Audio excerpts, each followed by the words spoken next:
Hello, I'm Nicola Shaughnessy and I'm Professor of Theatre and Performance at the University of Kent, and I'm the lead arts researcher for the project we're going to talk to you about today, Playing a Part.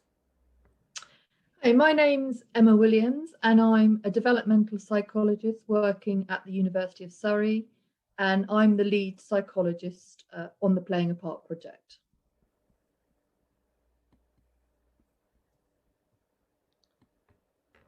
So in this paper, we discuss a project exploring the identities and experiences of autistic girls through creative practices.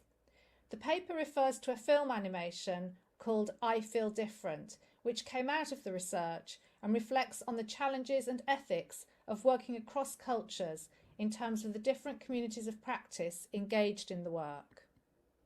So the project's a response to calls for more research on autism and gender due to concerns about girls and women and people of marginalised gender being under-researched, underdiagnosed, or even if they get to diagnosis, being misdiagnosed or diagnosed late as a result of insufficient understanding and awareness of how autism affects these populations.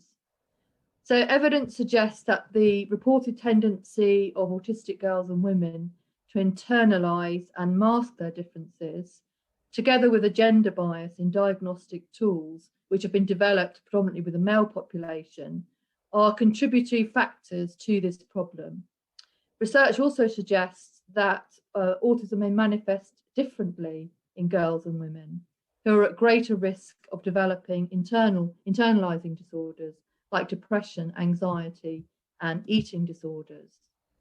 So this means there's a particular need to support the well-being and development of this population, and particularly so during adolescence, which is a crucial time for identity formation, during which autistic difficulties and differences can become much more pronounced when there's greater social and emotional pressures. So Playing a Part engages with these issues through a programme of participatory arts workshops, which we co-designed with students at Limpsfield Grange School, the only specialist school for autistic girls in the UK. These involved multimodal practice-based approaches, meaning that we were using aspects of drama, movement, creative writing, drawing, film, music and photography, and creative activities such as masks, puppetry and den building. Evidence suggests that the complexity adolescents encounter when negotiating discussions of identity and mental well-being is best served by activities which employ multiple creative practices to reflect the complexity and the plurality of their experiences. The activities were co-created, eliciting rich information about how the participants experience themselves, their perceptions of their environments, and the relations between their sense of self and their encounters with the sensory and social world around them. This is important to the recognition of agency in participatory arts. There's increasing evidence of the value of the arts to mental health and to research with disenfranchised communities in terms of agency, identity, emotional expression and relationships. However, in working on this participatory community research project, we encountered some issues that led us to question our practice-based methods and to adapt our approach. The process involved us rethinking some of the fundamentals of participatory arts in terms of the parts played by those involved, the power dynamics and the creative processes. So the animated film that we're now going to show became a vehicle for facilitating the crossing of disciplinary and neurological divides, as well as a powerful means of conveying insider perspectives and communicating that there are diverse stories of autism rather than just one, and highlighting that art can be an extremely valuable means of self-expression for autistic girls and women. So the film had educational aims. We wanted to facilitate earlier recognition and awareness of autistic girls, particularly in gatekeepers to diagnosis. So people that bring the girl to the attention of clinicians. So for example, teachers, parents and GPs. Also to increase the understanding of the autistic girls among their neurotypical peers, as well as the public more widely. And finally, to increase recognition of autism by the autistic girls themselves.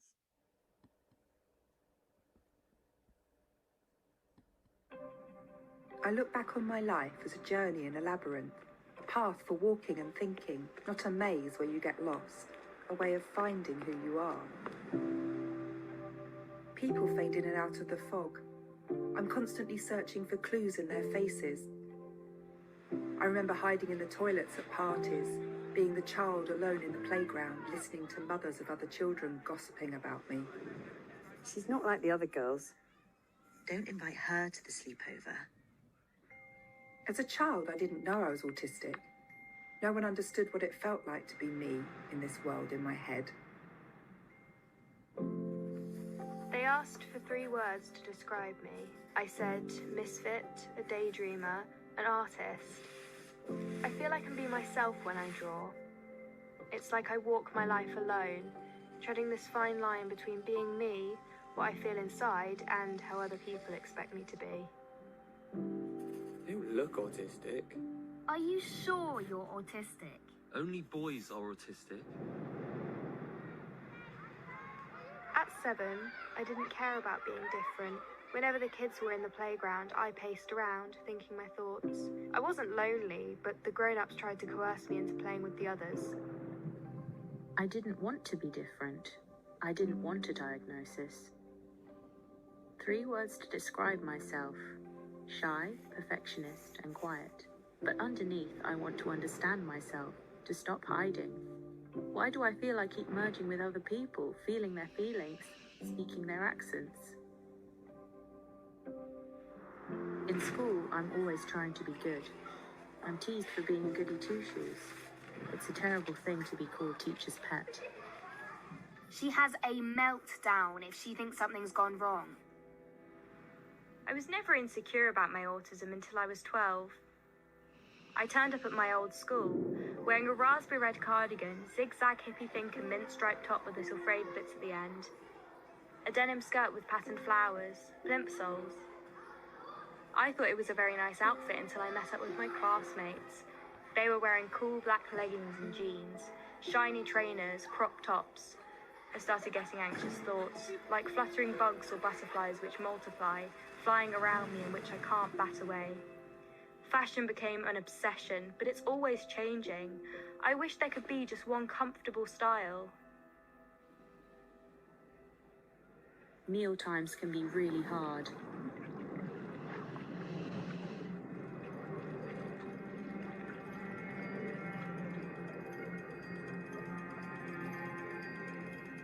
Pass the salad, please. Some sounds hurt. They make me shake. People eating, lips smacking, heavy breathing and unexpected movements. The pains are hard to describe. They echo. It's not what they are, it's the feeling. You don't show it, you feel it. At 17, I had a breakdown. I remember those blank days when I thought I might just give up talking forever because the words seemed too far away from my mouth. The red days when I'd hit my head against the wall. I'm a free spirit, a freak with a cool personality. If I gotta say something, I'll just say it. I don't sugarcoat it. If you don't like me, there's the door. I'm a part of the LGBTQ+ community. I've learned to love who I am. When I think about something, that thought is like a water droplet. The river opens up and I go into it like an ocean. When I'm anxious, the rivers, the sea and the rain lash down really hard so it's painful. But when I'm happy and in my comfort zone, everything is just quiet and peaceful. I'm happy being with friends who are more like me. They understand my worries because they've been through them. My friends have grand passions and an eye for detail, just like me. At the same time, everyone with autism is different. I'm quiet and want to fit in. I'm loud and don't want to be like other people.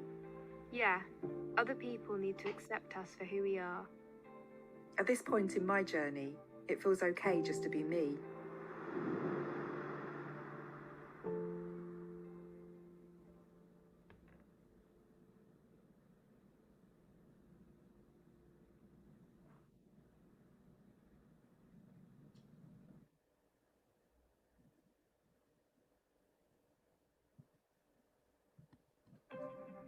I looked.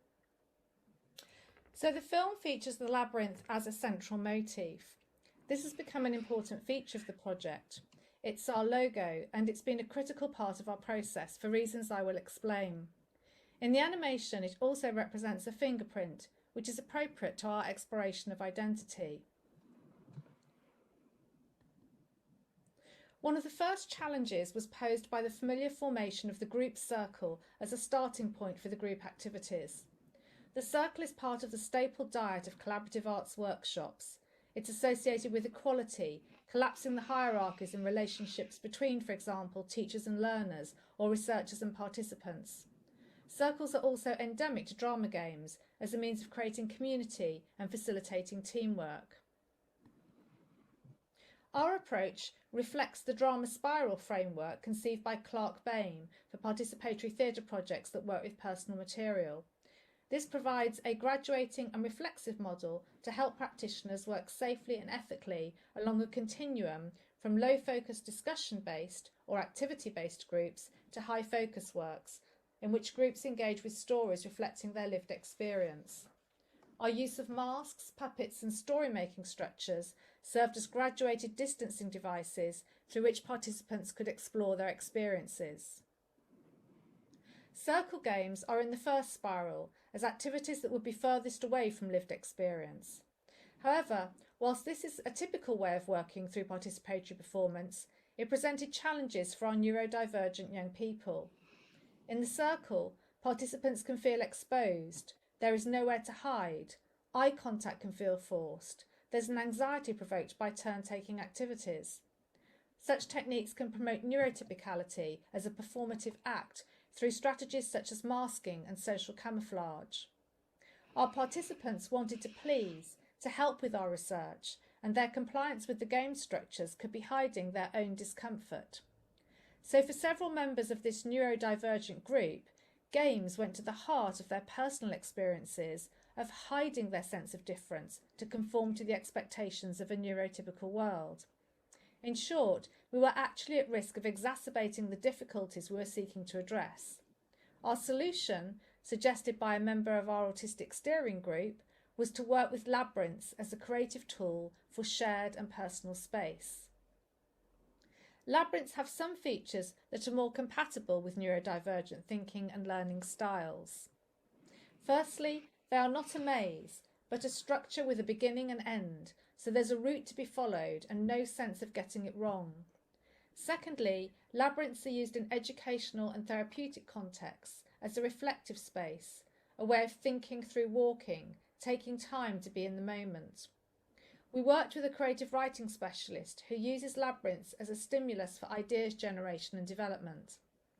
Finally, labyrinths offered a way of having a personal space and being part of the group. Each girl made a placeholder to mark their place on the labyrinth, enabling them to be physically within and yet apart from the group in the discussions and sharing, as they had their own personal space. We drew labyrinths, built one together as an installation of tea lights, and used finger labyrinths as stimulatory tools. So this is one example of how we needed to think differently about ethics and participatory creative practices in working with autistic girls to explore their stories. Emma is now going to talk about the challenges posed by the film from her perspective as a psychologist working in the interspace between creative practice, social science and participatory community research. Okay, so the creative processes that were involved in making the film, they actually facilitated the crossing of disciplinary and neurological divides by the groups of people, the different communities involved in the making of the film, who all acted as equal partners. So that included the arts researchers and practitioners, members of the steering group, which included autistic women and autistic art consultants, and the psychologists. The researchers themselves were a mix of autistic, neurodivergent, and neurotypical. The result was, we think, a film that ended up helping to further intermesh the different perspectives. So the whole becoming greater than the individual parts in a way that was experienced as transformative, both for the film and the people involved. whilst also helping us better achieve the educational aims of the film. So through working on the film, one important thing I learned as a psychologist is that art can be a really powerful vehicle for conveying key findings in a clear and lucid way without necessarily misrepresenting or distorting those findings. So a particular point of tension that arose through the making of the film was between a desire, understandable on the part of the autistic art consultants, to present a film that celebrated autism and focused on the positives, so conveying the message that being autistic can be a positive identity to be embraced rather than hidden. This is most clearly represented in the film in Catherine May's closing words, where she says, "At this point in my journey, it feels okay just to be me." From the perspective of the psychologist, however, a purely positive presentation of autism would not have faithfully reflected our findings from interviewing the 50 or so secondary school girls about how they made sense of themselves, their relationships, and their physical and sensory environments. As adolescents, they were very much in the process of working out their identities and doing so in the context of a very challenging school environment, including in the midst of their neurotypical peers. So from these interviews, we identified several different stories, some negative, some positive, and some much more ambivalent. We wanted this diversity to be represented in the film, so to accurately represent our findings.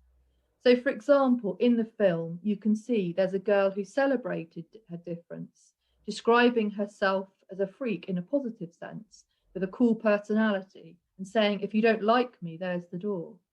Another girl hid her autism, along with her anxiety, and made great efforts to be perfect and to fit in, describing herself as shy, perfectionist, and quiet. She described sounds like people eating as being so overwhelming sometimes that they made her shake and feel physically sick, but she still did her best not to let other people see this. The third girl depicted shows more mixed feelings about herself, describing herself as an artist, daydreamer, and misfit. She experienced high anxiety and is extremely concerned about how she might be perceived by other people. So hence the example of feeling awkward due to the clothes she was wearing when she returned to school in a particular event. So I learned the importance and challenges of mediating across the different perspectives and priorities invested in the project and the film. I became very aware that the source of some of the tensions was the discomfort of some team members discovering their own uncertainties as they started to recognise aspects of themselves in the stories and the experiences they encountered. This created ambivalence around autistic identities, which had to be reconciled with both the psychologist's need and that of the arts researchers to accurately represent the findings from the girls' interviews, and the concerns of some of our steering group and autistic arts consultants to represent the participants' stories in ways that were affirming and authentic, without perpetuating anything that alludes to deficits, difficulties, ableism, or stereotypes. There isn't the space in this paper to discuss the ethical issues arising from this and the importance of considering the impact of research on researchers. But I do want to say that in my experience, a lot of scholars who are drawn to autism research are drawn for reasons they may eventually discover. The responses to this are various, but it has the potential to create vulnerabilities. This, as well as our experience of screening the film, has made us very aware of the importance of pointing audiences and our publics to appropriate and sensitive sources of further information and support, by which we don't mean simply a tokenistic gesture to a generic website. So I learned that it's important to stay with the tensions that you experience and ask questions about their source with a view to increasing my understanding and awareness of other perspectives, whether disciplinary or neurological, rather than becoming defensive and retreating into discipline-specific or neurological bunkers. So throughout the making of the film, it felt like the people working on it were engaged in a process of constantly swapping perspectives, taking turns, as it were, in wearing each other's glasses. There is some evidence that this continual swapping of perspectives was successfully embodied in the film in terms of representing the different perspectives. So after showing it to a young person's advisory group, so a group composed of children and young people actively involved in research, we got the following feedback when we asked them if anything, what if anything new they had picked up from the film. So some of the comments they said was that autism isn't always a bad thing.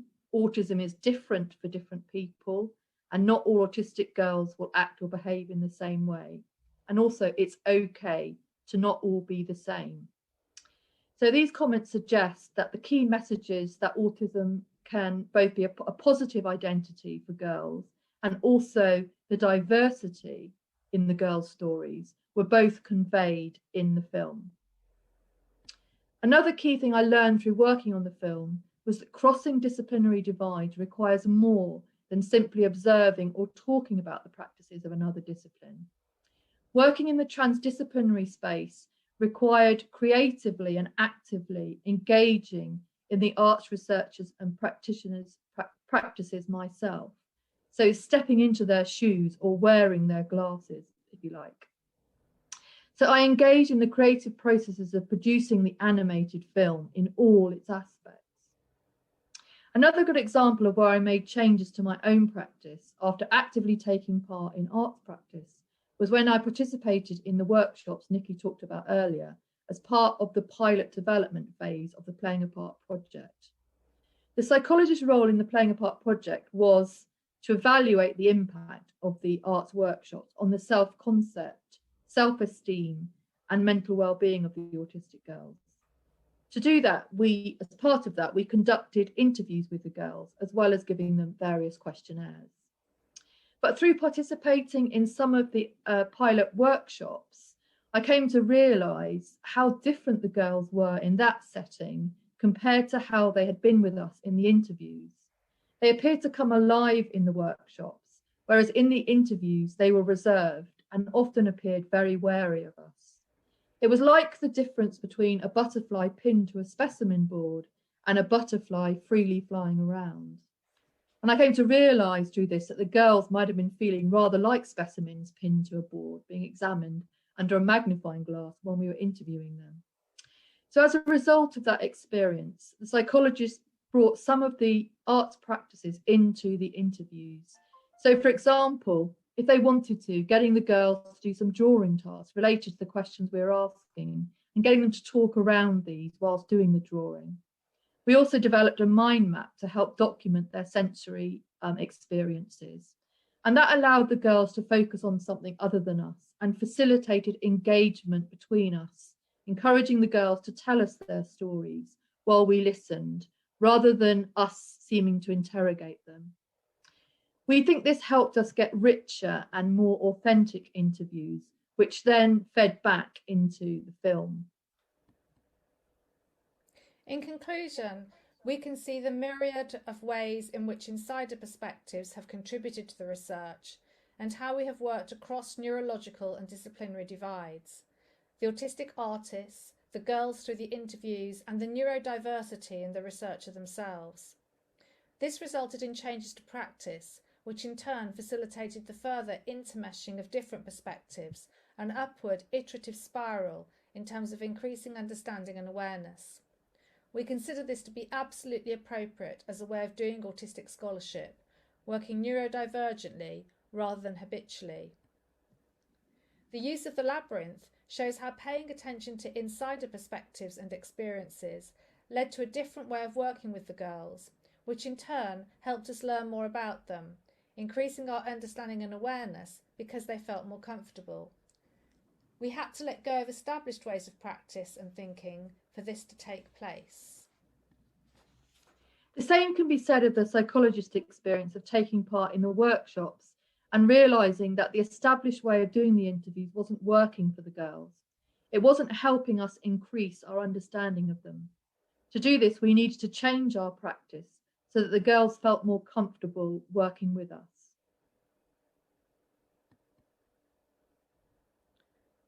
So, in terms of what is missing from current conversations about autism, our research suggests that more attention and funding needs to be directed to education and support, rather than the current emphasis on causal features and genetics.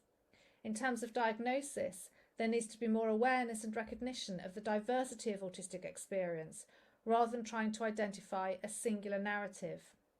Films, such as the animation we produced, can help with this and could be further developed and used in training, a suggestion that has come from clinicians in response to the film.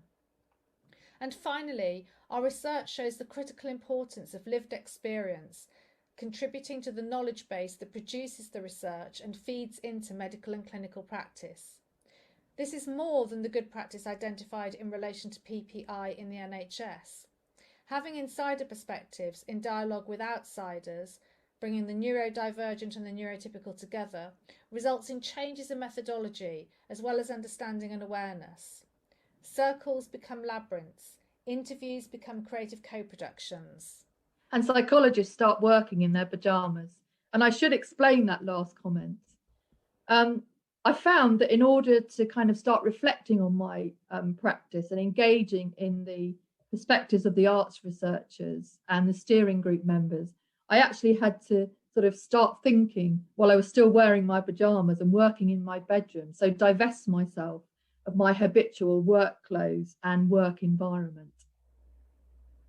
So that concludes our presentation, and thank you for listening. We'll now be open for questions.